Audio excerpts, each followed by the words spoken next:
World's largest బిల్డింగ్ని Saudi Arabia దేశం వాళ్ళ దేశంలో నిర్మించబోతూ ఉంది.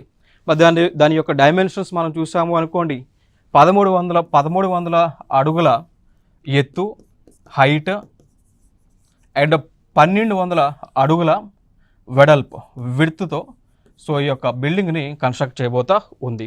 ఓకేనా. సో సౌదీ అరేబియా దేశం అతిపెద్ద బిల్డింగ్ని కన్స్ట్రక్ట్ చేయబోతూ ఉంది.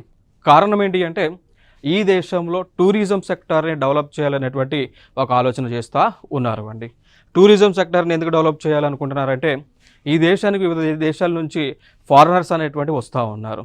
ఓకేనా. తద్వారా రెవెన్యూ అనేటువంటిది జనరేట్ చేయడం ఈ ఉద్దేశంతో ఇంత పెద్ద బిల్డింగ్ని కన్స్ట్రక్ట్ చేస్తారు. సో దీని యొక్క టోటల్ ఇన్ టర్మ్స్ ఆఫ్ ఏరియాలో చూస్తే 2 మిలియన్ స్క్వేర్ ఫీట్స్ అండి. దీనిలో దాదాపు 104,000 రెసిడెన్షియల్ యూనిట్స్ అనేటువంటివి ఉంటాయి. ఇంకొక అంశం, దీనిలోనే 9,000 హోటల్ రూమ్స్లను కన్స్ట్రక్ట్ చేయబోతూ ఉన్నారు. సో ఫైనల్గా దీని యొక్క ముఖ్య ఉద్దేశం ఏంటి అంటే ఎవరైతే ఫారినర్స్ ఈ దేశానికి వస్తారో వారికి ఈ ప్లేస్లో అకామిడేషన్ అనేటువంటిది క్రియేట్ చేస్తారు.